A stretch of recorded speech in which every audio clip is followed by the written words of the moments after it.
তো যে সমস্ত গুনার কারণে দুনিয়াতে বিপর্যয় নেমে আসে, এই বিপর্যয় এটা আল্লাহ তাআলার পক্ষ থেকে পরীক্ষা। আল্লাহ তাআলা বিপর্যয় কেন দেন? লাআল্লাহুম ইয়ারজিউন, যাতে করে তার বান্দাগণ আল্লাহ তাআলার দিকে আবার তওবা করে ফিরে আসতে পারে।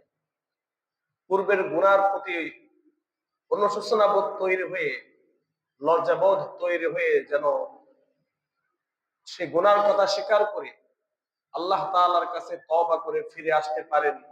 এই জন্য আল্লাহ তাআলা মাঝে মধ্যে দেখবেন অনেক ধরনের গুনাহ দিয়ে থাকেন। হৃদয় ওই দুইটা জানলা বন্ধ করে দাও। তো আজকে এমন একটি জিনিস আমরা দেখতে পেলাম, সকাল 10টা 50 মিনিটে ব্যাপকভাবে কম্পন সৃষ্টি হয়েছিল। অনেকে খেয়াল করছেন, অনেকে খেয়াল করেন নাই। সকাল 10টা 50 মিনিটে ব্যাপকভাবে কম্পন সৃষ্টি হয়েছে। তো এই কম্পনটা আমার কাছে এতটাই ভয়াবহ মনে হচ্ছিল, বাতাস যেমন শাঁসা করে যায়, মনে হচ্ছে কম্পনের কারণে এই ধরনের একটা ভাইব্রেশন থেকে একটা আওয়াজ তৈরি হচ্ছে। আমি ওই সময় বেডে শুয়ে রয়েছে। তো এখন দেখি, হঠাৎ কথা বলতেছিলাম একজনের সাথে, যেভাবে কম্পন তৈরি হচ্ছে আমি মনে মনে ভাবতেছি হয়তো কোনো সমস্যা হয়েছে। এখন দেখি না, সবকিছুই নড়াচড়া করতেছে, মুভ করতেছে। তো আমাদের জানা থাকা দরকার আল্লাহ তাআলা কেন বারবার এই ভূমিকম্প নামক এত বড় কঠিন বিপর্যয় দিয়ে দেন। ভূমিকম্প কত বড় কঠিন বিপর্যয়! এই ভূমিকম্পের মাধ্যমে মহান রব্বুল আলামিন কিয়ামত সংঘটিত করবেন। তাহলে এই ভূমিকম্পের পাওয়ারটা কি? যে ভূমিকম্প দেখছেন 7.5 সেন্টিমিটার না কি যেন একটা রয়েছে তাদের মাপ, এই মাপে যদি ভূমিকম্প হয় তাহলে একটা দেশ নস্যাৎ হয়ে যেতে পারে। এই ভূমিকম্পের পাওয়ার এমন, কয়েক সেকেন্ডে কয়েক সেকেন্ডে এলাকা হাজার হাজার এলাকা জনপদ একবারে নিমিষেই শেষ হয়ে যায়। মহান রব্বুল আলামিন বলতেছেন, ইন্না জালজালাতাস সাআতি শাইউন আযীম ইয়াওমা তারাউনাহা তাযহালু কুল্লু মুরদিআতিন আম্মা আরদাত ওয়া তাদাউ কুল্লু যাতি হামলিন হামলাহা ওয়া তারান নাসা সুকারা ওয়া মা হুম সুকারা। নবী, ইন্না জালজালাতাস সাআ, কিয়ামতের এই কম্পন মহা কঠিন জিনিস। এই কম্পন এমন ভাবে কম্পিত হবে, পুরা দুনিয়াটা পাহাড় তার স্বস্থান ত্যাগ করে এত স্পিডে চলতে থাকবে। যদি কোনো জিনিস অনেক স্পিডে আমাদের চোখের সামনে দিয়ে চলে যায়, নিমিষেই মুহূর্তের মধ্যে যদি আমার চোখের এরিয়া পার করে, দেখবেন কেমন যেন ঝাপসার মতো দেখা যায়, ওই বস্তুটা বোঝা যায় না। যদি একটা জিনিস কয়েকশো কিলোমিটার দিকে চোখের সামনে দিয়ে চলে যায়, ওই জিনিসটা কি বোঝা যায় না, কি গেল। কারণ বোঝার পূর্বেই আপনার ব্রেন তো চোখে দেখে ব্রেনটা কি করবে, ব্রেনটা ক্যাচ করার পর আপনার ব্রেন বলবে যে এটা এই জিনিস, বা এটার কালার এমন, এখানে এই এতজন লোক ছিল। কিন্তু এত স্পিডে গিয়েছে আপনার ব্রেনটা ক্যাচ করতে পারে না। তো পাহাড়গুলো এত স্পিডে চলমান হয়ে যাবে, ওয়াতাসিরুল জিবালু সাইরা, এই ভূমিকম্পের পাওয়ারে এই পাহাড়গুলো এত স্পিডে চলমান হয়ে যাবে, মনে হচ্ছে যান চলন্ত কোনো যান মানুষের চোখে দেখতে পারবে না। এই পাহাড় এত স্পিডে চলার কারণে এগুলো ঘূর্ণিত তুলার ন্যায় আসমানে উড়তে থাকবে। আজ পাথরগুলো কি যা মেশিনে দিয়ে গুঁড়ি করা হচ্ছে না, যে পাথরের পাহাড়গুলো রয়েছে, এইগুলো দ্রুত বেগে ঘোরার কারণে, চলার কারণে এই পাহাড়ের পাথরগুলো চূর্ণ বিচূর্ণ হয়ে আসমানের দিকে উড়ে চলে যাবে।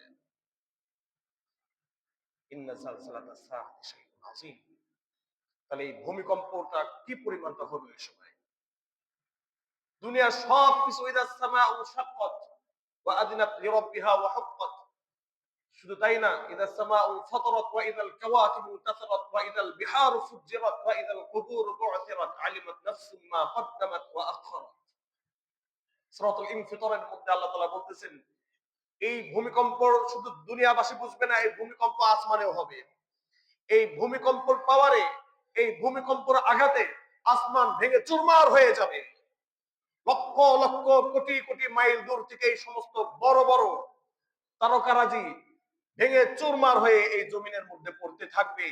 আর এই জমিনের মধ্যে এত বড় জিনিস, আমরা জানি সূর্য থেকে, পৃথিবী থেকে সূর্য কয়েক কোটি গুণ বড়। আবার এক একটা তারা সূর্য থেকে কয়েক হাজার লক্ষ কোটি গুণ বড়। এমনও তারা রয়েছে যে তারার আলো আজ পর্যন্ত দুনিয়াতে আসে নাই। ওই অত দূর থেকে সমস্ত তারাগুলো খুশে খুশে ভেঙে চুরমার হয়ে দুনিয়ার দিকে পড়তে থাকবে। দুনিয়াতে পড়ার সাথে সাথে যেদিক দিয়ে পড়বে সেদিক একবারে মহাসাগর হয়ে যাবে। একবার চিন্তা করে দেখুন, আপনি দুনিয়াতে, বর্তমান দুনিয়াতে খোঁজ নিয়ে দেখুন, এই ভূমিকম্পের আঘাতে একটা দেশের অবকাঠামো তছনছ হয়ে গিয়েছে। আপনি জাপানের দিকে তাকিয়ে দেখুন, আপনি ইন্দোনেশিয়ার দিকে তাকিয়ে দেখুন, এই ভূমিকম্পের আঘাতে জাপান, ইন্দোনেশিয়া আরো অনেক শক্তিশালী রাষ্ট্রগুলো তছনছ হয়ে গিয়েছে। তারা বারবার চেষ্টা করেছে এই ভূমিকম্পকে কিভাবে রোধ করা যায়, এই ভূমিকম্প কিভাবে, এই বিপর্যয় থেকে কিভাবে বাঁচানো যায়, মানুষকে পারে নাই। আল্লাহ তাআলার এই বিপর্যয়ের কাছে দুনিয়ার কোন শক্তি নেই যে এই বিপর্যয়কে ঠেকাতে পারে, মোকাবেলা করতে পারে।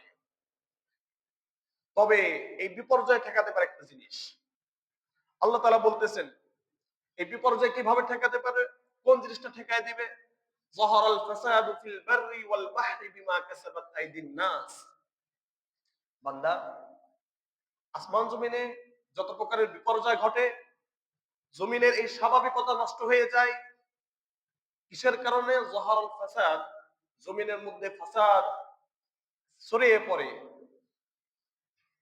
জমিনে, আসমানে, সাগরে। শুধু এই ফাসাদটা শুধু জমিনের উপরে না, এই ভূমিকম্পর এই আঘাতটা কোথায় হানে? সাগরের মধ্যে আনে। এতে পশু পাখির অনেক কষ্ট হয়, ক্ষতি হয়। ফিল বাররি ফিল বাহরি ফিল বাররি ওয়াল বাহরি বিমা কাসাবাত আইদিন নাস। কারণ এই পশু পাখি জানোয়ার গুলো, এদের তো কোনো গুনাহ নেই। এদেরকে বলেছে উসজুদ, তুমি সেজদা করো, তারা সেজদারত অবস্থায় রয়েছে। যাদেরকে বলছে রুকু করো, রুকুরত অবস্থায় রয়েছে, সারা জীবনে অবস্থায় থাকবে। তারা তাদের প্রতিপালকের আদেশের কখনো দ্বিমত করে না, তাদের প্রতিপালকের আদেশের কখনো বিরুদ্ধাচারণ করে না। তো আল্লাহ তাআলা বলতেছেন এই মানুষের গুনার কারণে, বিমা কাসাবাত আইদিন নাস, মানুষ যা অর্জন করে, যে গুনাহগুলো করে, এই গুনার কারণে আল্লাহ তাআলা এতটাই নাখোশ হয়ে যান, আসমান জমিনে সর্ব জায়গায় বিপর্যয় ঢেলে দেন। তবে সমস্যা কোথায় জানেন? আল্লাহ তাআলা এই বিপর্যয়টা দিচ্ছেন কারণ আল্লাহ তাআলা বলতেছেন বিমা কাসাবাত আইদিন নাস লিইযীকাহুম বা'দাল্লাযী আমিলু লাআল্লাহুম ইয়ারজিউন। কিছু মানুষকে কিছু শাস্তি আস্বাদন করানোর জন্য, কিছু মানুষকে শাস্তি আস্বাদন করানোর জন্য এই বিপর্যয় আল্লাহ তাআলা কি করেন? জমিনের বুকে পাঠিয়ে দেন, আসমানে পাঠিয়ে দেন, সাগর নদী নালার মধ্যে পাঠিয়ে দেন। লাআল্লাহুম ইয়ারজিউন। উদ্দেশ্য কি? আল্লাহ তাআলা এই বিপর্যয় দিলেন, উদ্দেশ্যটা কি? উদ্দেশ্য হলো লাআল্লাহুম ইয়ারজিউন, যাতে করে এই মানবকুল তাদের ভুল বুঝে, তার গুনাহ থেকে তওবা করে, আল্লাহ তাআলার বিরুদ্ধাচরণ, নবীর বিরুদ্ধাচরণ, কোরআনের বিরুদ্ধাচরণ, ইসলামের বিরুদ্ধাচরণ রেখে সবগুলো থেকে তওবা করে আল্লাহ তাআলার দিকে ফিরে আসে। এই জন্য এই ধরনের বিপর্যয় আল্লাহ তাআলা মাঝে মধ্যেই দেন।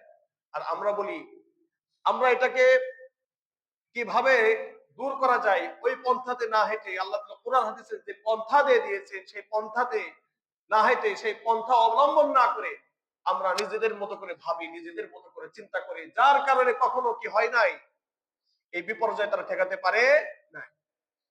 একেবারে সিম্পল, লাআল্লাহুম ইয়ারজিউন। সেটা হলো আমার দ্বারা যে অপকর্মগুলো হচ্ছিল, আমার দ্বারা দুনিয়ার মধ্যে যে অপকর্মগুলো হচ্ছিল, আজ অপকর্ম কয়েকটা তবকা রয়েছে। অপকর্ম হয় ব্যক্তি বিশেষে। আল্লাহ তাআলা কোন কোন অপকর্মের কারণে আযাব, গজব, বিপর্যয় বেশি প্রদান করেন? ফিতনা পরীক্ষা বেশি বেশি নেন, কোন কোন বিপর্যয়ের কারণে এটা আপনার, কোন কোন গুনার কারণে, এটা আমাদের জানা থাকা দরকার। ব্যক্তিগত কোনো ব্যক্তি যদি গুনাহ করে, একজন ব্যক্তি সে নিজে নিজে গুনাহ করতেছে, বাইনাহু ওয়া বাইনাল্লাহ, আল্লাহ তাআলা তার মাঝে এবং আল্লাহ তাআলার মাঝে আল্লাহ তাআলা কি ফয়সালা করবেন সেটা হতে পারে, এটা তার ব্যক্তির সাথে থাকবে। আল্লাহ তাআলা তেমন আযাব গজব দুনিয়াতে প্রেরণ করবেন না। তাহলে আযাব গজব প্রেরণ করবেন না, তাহলে কোন গুনাহতে প্রেরণ করতেছে? নবী কারীম সাল্লাল্লাহু আলাইহি ওয়াসাল্লামের হাদিস মুবারকগুলো যদি আমরা ঘাটাঘাটি করি, তাহলে আমাদের সামনে পরিষ্কার হয় যে গুনাহগুলো সামাজিকভাবে, রাষ্ট্রীয়ভাবে ওপেনে করা হচ্ছে, যে গুনাহগুলোর প্রতি মানুষের কোনো ভ্রুক্ষেপ নেই, মানুষ সেটাকে প্রোটেক্ট করতেছে না, মানুষ সেটাকে বাধা প্রদান করতেছে না, মানুষ যে গুনাহটাকে মেনে নিয়েছে, দুনিয়ার বুকে অহরহ যে গুনাহটা হচ্ছে রাষ্ট্রীয়, এই গুনার প্রতি তারা কি করতেছে? মানুষকে উৎসাহ প্রদান করতেছে।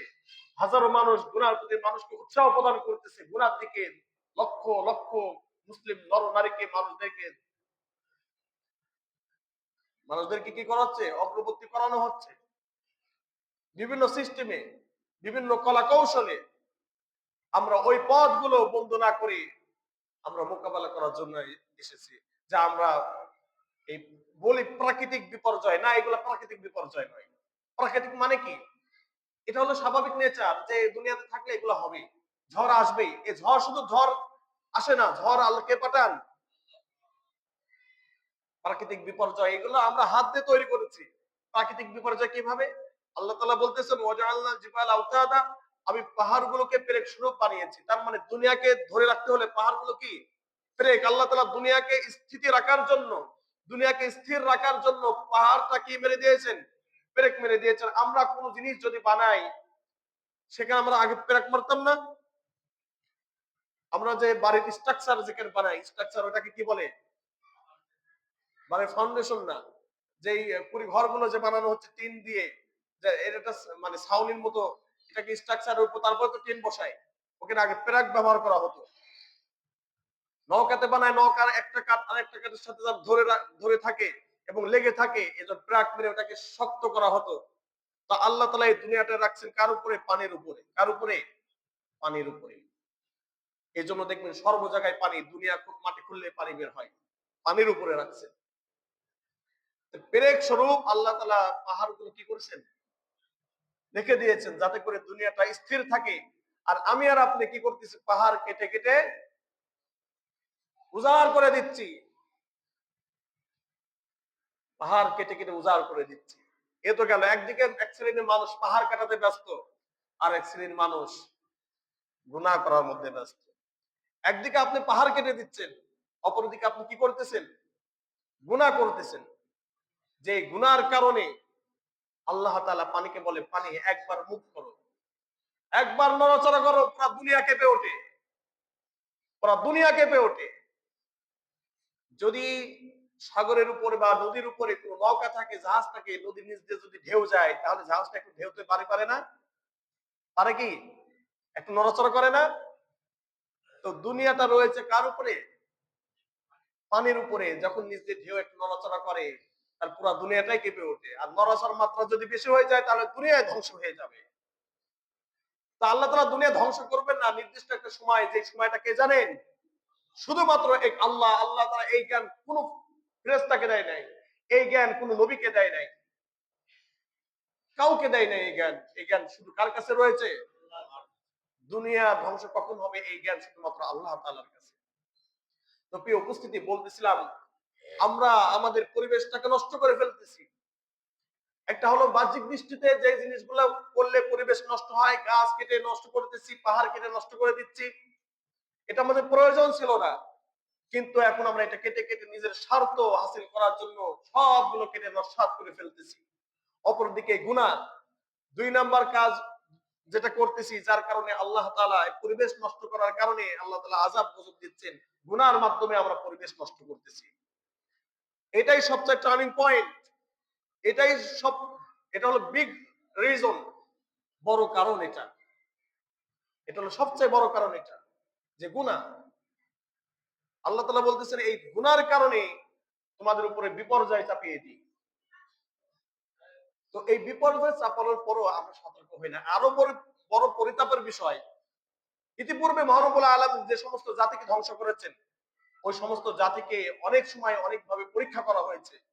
তারা সতর্ক হয় না বিধায় একবারে সমষ্টিগত ভাবে একেবারে এলাকাকে এলাকা, জেলাকে জেলা একবার ধ্বংস করে দিয়েছে সতর্ক না হওয়ার কারণে।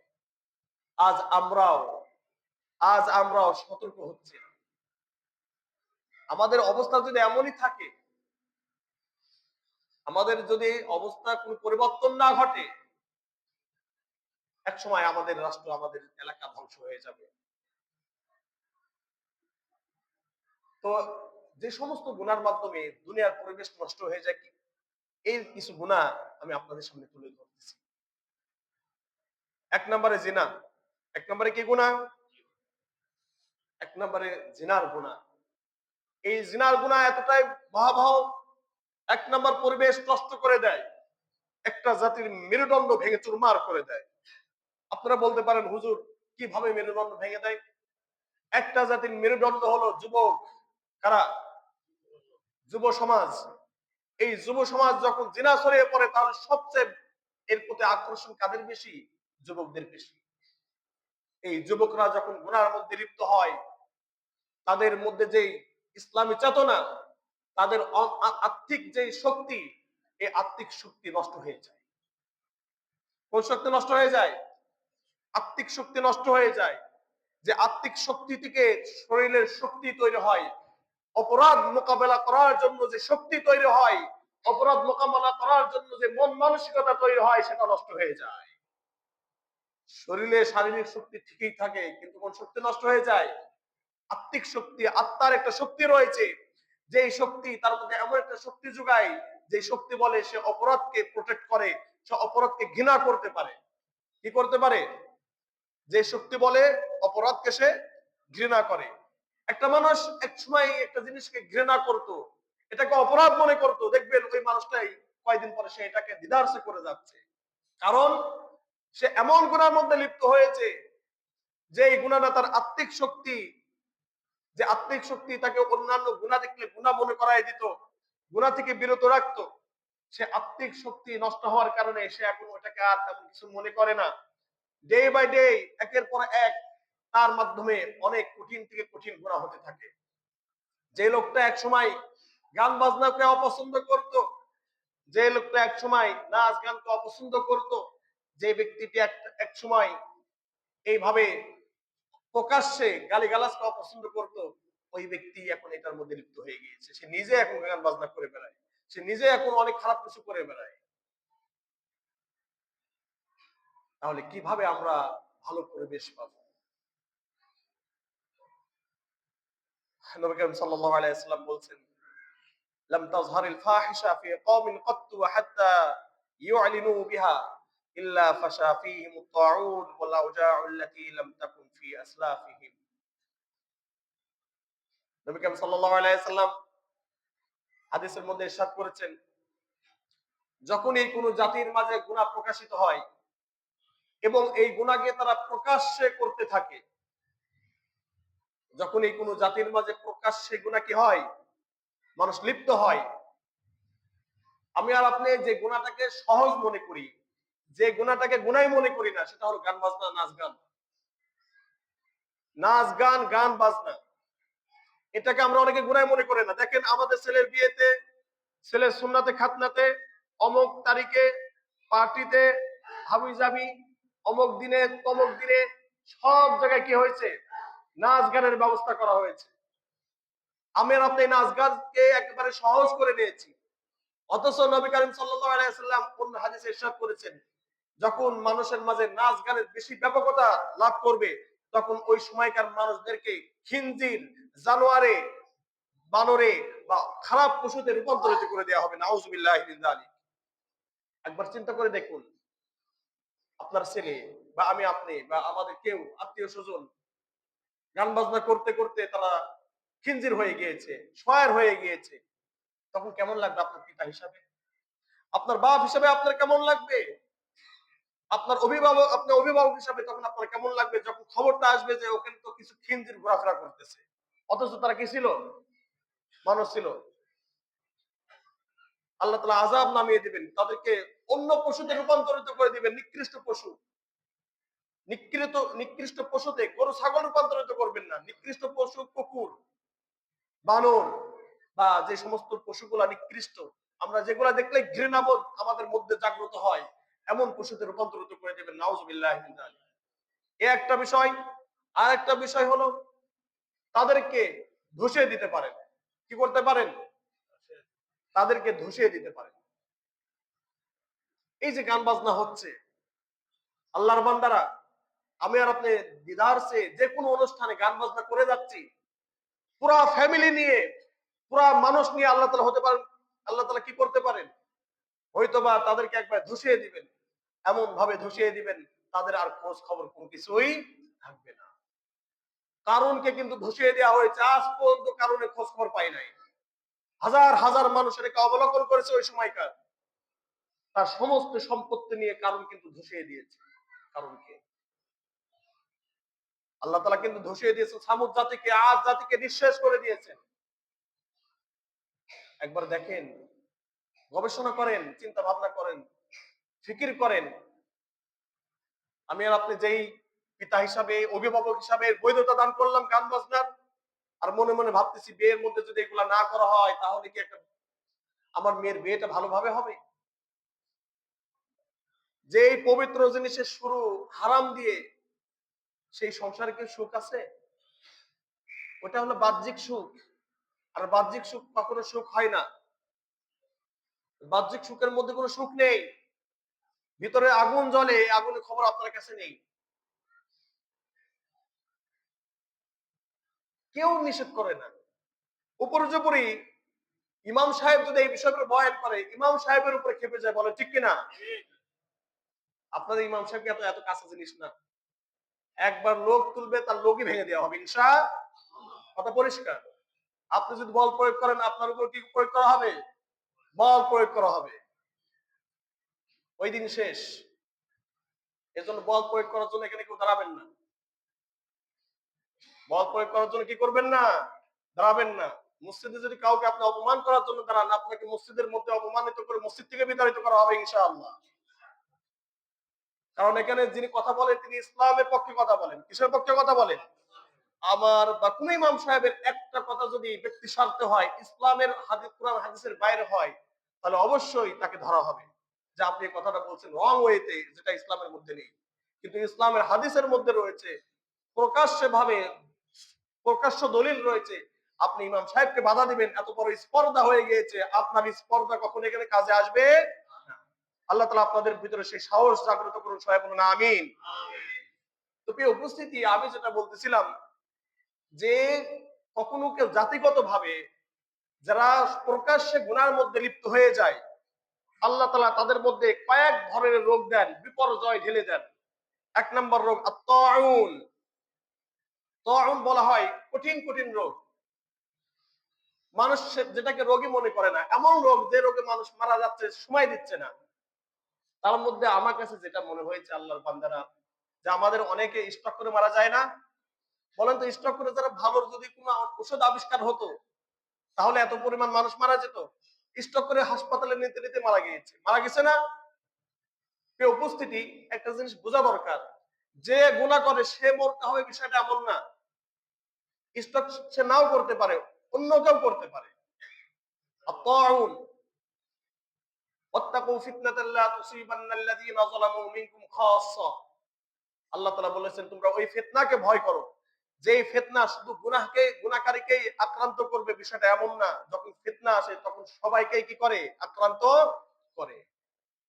তো এই কথা ভাবার কোনো সুযোগ নেই যে আমি তো গুনাহ করি না, আমি তো ৫ ওয়াক্ত নামাজ সবসময় ঠিক মতো পড়ি, ৫ ওয়াক্ত নামাজ সবসময় ঠিক মতো পড়ি, আমার তো তেমন গুনাহ নেই, তারা আমাকে কেন ফিতনা পাকড়াও করবে?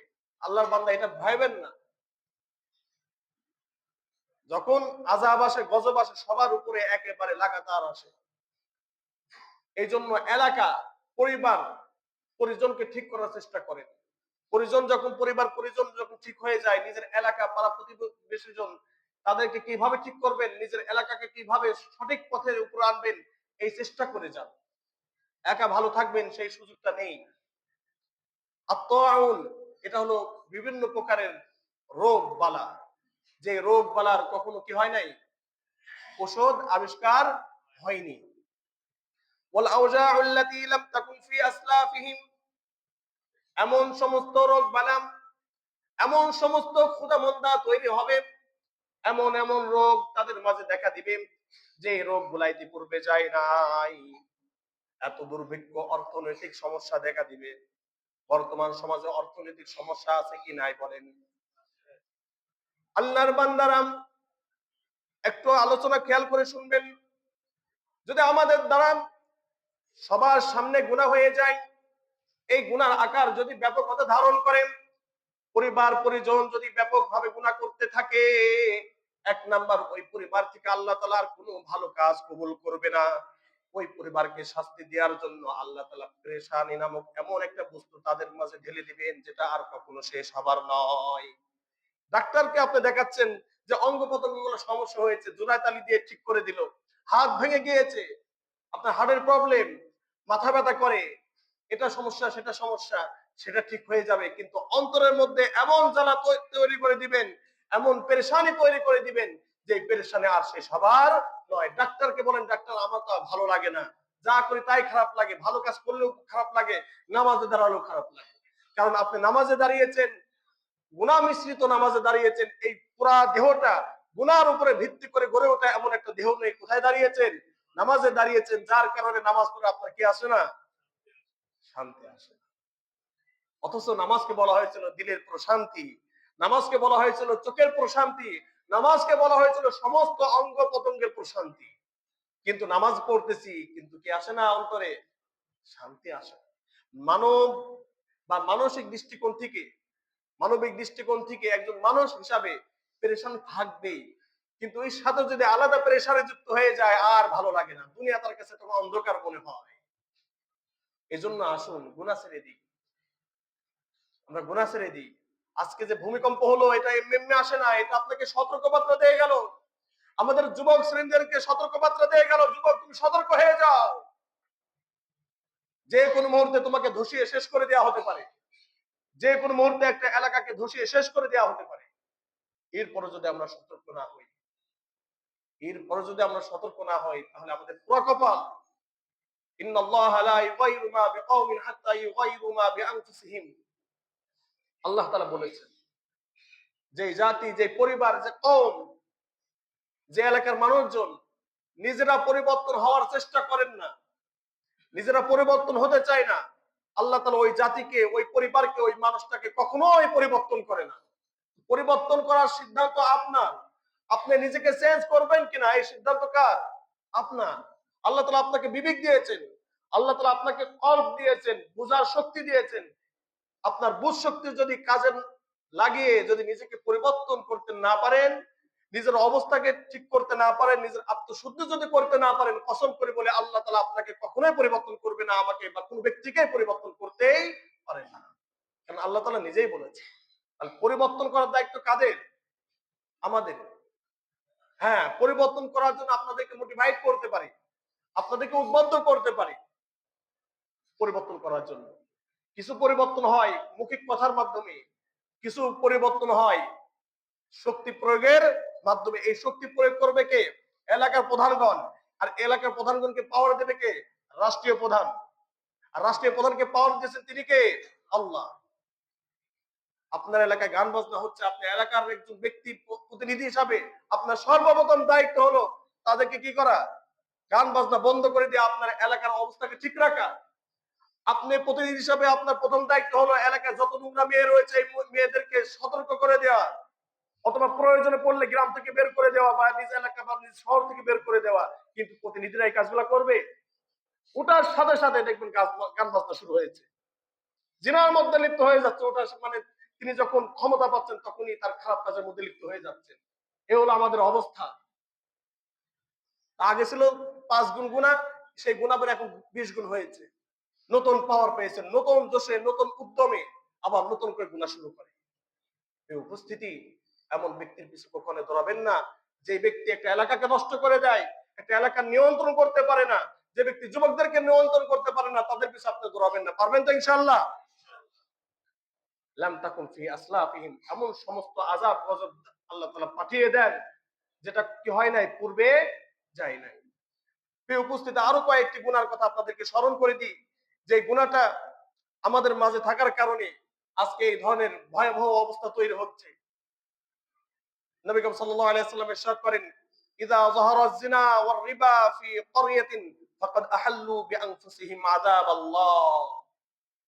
আল্লাহর হাবিব বলেছেন যে জাতির মাঝে সুদের প্রচলন, কিসের প্রচলন? সুদ নিয়ে দুই একটা কথা বলে দিই। সুদ